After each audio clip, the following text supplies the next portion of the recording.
नमस्कार दोस्तों, जय श्री कृष्ण। कैसे हैं आप सब? उम्मीद करती हूँ खुश होंगे, सुखी होंगे, संपन्न। जो भी हमारे व्यूअर्स हैं, सब्सक्राइबर्स हैं, दुनिया में जहां भी हैं, हमेशा खुश रहें, सुखी रहें और संपन्न रहें।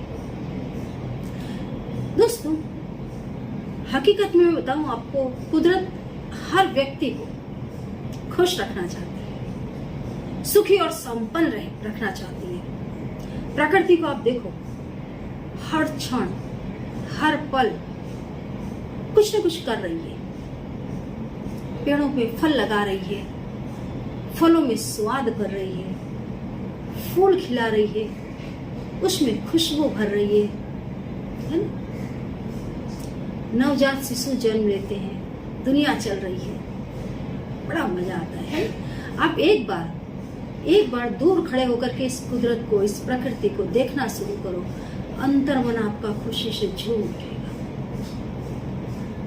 क्योंकि कुदरत सच में सबको खुश रखना चाहती है, पर हम कभी ऐसी गलती करते हैं, कभी हम कुछ स्वार्थी बन जाते हैं।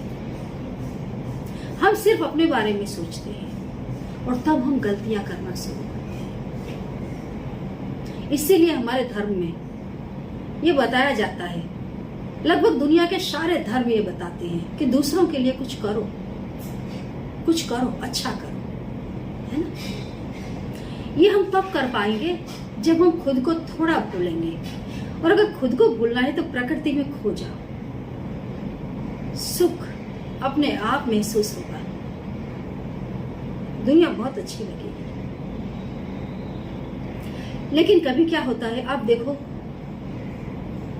लोग घर में बच्चों की जो अपनी जिंदगी होती है, वो उन्हें इतनी ज्यादा अट्रैक्टिव लगती है, इतनी ज्यादा प्यारी लगती है कि माता पिता का जीवन अगर बीच में कहीं कोई जिम्मेदारी निभाने की आ गई तो माता पिता का जीवन उनको बोझा लगने लग जाता है। हमारे यहाँ गुजरात में मैंने कई जगह देखा, वृद्धाश्रम, घरड़ा घर भरे हुए हैं माता पिता से, क्योंकि अब बच्चों के पास समय नहीं है माता पिता के लिए कुछ करें। उन्होंने भले अपना पूरा जीवन दे दिया तो क्या बोले, उनका तो धर्म था, इनका कोई धर्म नहीं है। और ऐसे में लगता है पितृदोष, है ना? हमारे पूर्वज, हमारे माता पिता और वो भी लोग जिनके प्रति हमें कोई धर्म निभाना था, लेकिन हम चूक गए, हमने गलतियां की। आज वो तमाम चीजें नेगेटिविटी बनकर हमारे घर में घूमती हैं, पितृदोष लग जाता है। और ये बहुत अच्छे दिन है दोस्तों, ये जो श्राद्ध चल रहे हैं, पितृपक्ष चल रहे हैं, 10 सितंबर से 25 सितंबर के बीच का ये जो समय है, बहुत बढ़िया है पितृदोष से मुक्ति पाने का। वैसे तो मैं बताऊंगी दोस्तों, जब तक माता पिता जीवित हैं उनकी सेवा करो, पितृदोष कभी लगेगा ही नहीं। और इस डर से नहीं कि पितृदोष ना लगे, इसलिए क्योंकि ये आपका धर्म है। आप जो कुछ भी हो उनकी देन, इसके लिए करना ही है। दिमाग में एक चीज डाल दो, करना ही है, कभी पितृदोष नहीं लगता। अब कई घरों में पितृदोष के लिए बहुत सारे प्रयत्न होते हैं, पितृदोष दूर करने के लिए माता पिता के लिए भोजन भी निकाला जा रहा है, नित्य उन्हें जल भी दिया जा रहा है, तिल का या सरसों के तेल का दीपक भी चौखट पर लगाया जा रहा है, पनिहारे पर लगाया जा रहा है, पीपल के पेड़ पर भी अर्पित किया जा रहा है। जो मैंने वीडियो बनाई, हमारे बहुत सारे सब्सक्राइबर्स तमाम नियमों का पालन कर रहे हैं, फॉलो कर रहे हैं। लेकिन एक गलती आप गलती से भी ना करें, क्योंकि ये गलती करने से दोस्तों घर की समृद्धि खत्म हो जाती है। इस गलती को करने से कभी भी घर में धन नहीं टिकेगा, नेवर।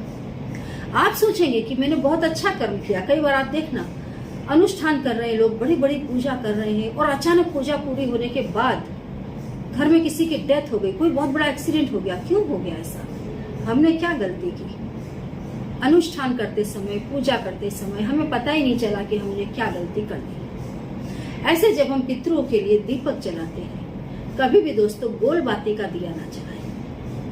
गोल बाती का दिया यदि आपने पितरों को अर्पित किया, आपने पनिहारे के पास गोल बाती का दिया जलाकर रखा, घर में धन नहीं टिकेगा, बिल्कुल भी नहीं टिकेगा। लिख लो इस चीज को। आप सोचोगे मैंने तो पितरों की पूजा की और मेरा भला नहीं हुआ, कुछ दुखी आत्माएं तो ऐसी होती है, वो मेरे पितृ इन्होंने तो जीते जी मेरे लिए कुछ नहीं किया, 2 पैसे की प्रॉपर्टी करके नहीं गए, अब मैंने इनका दिया जलाया, दिया जलाते के साथ वो जो धन रखा था घर में वो भी चला गया। अब आपको ये ध्यान नहीं होगा कि वो जो आपने बाती जलाई वो गोल बाती जला दी, खड़ी बाती जलाई। पितरों के लिए जो आपको दीपक अर्पित करना है वो आपको लंबी बाती का दीपक अर्पित करना है। लंबी बाती का दीपक किसको अर्पित किया जाता है, गोल बाती का दीपक किसको अर्पित किया जाता है, मैं इसकी वीडियो बनाऊंगी, बहुत अच्छे से आपको डिटेल में समझाऊंगी किन देवी देवताओं को किस टाइप की बाती अर्पित करनी चाहिए ताकि आपको पूजा का पूरा फल मिले। लेकिन अभी ये पितृपक्ष चल रहे हैं तो आप जो भी दीपक मैं बता रही हूँ वो दीपक आप उन्हें अर्पित करें, लेकिन किस में, लंबी बाती में, गोल में ना करें। करके देखिए, यदि आप ये भूल कर रहे हैं तो इसको आज से ही बंद कर दें, ठीक है। उपाय को करते रहे और हमेशा खुश रहें। जय श्री कृष्ण।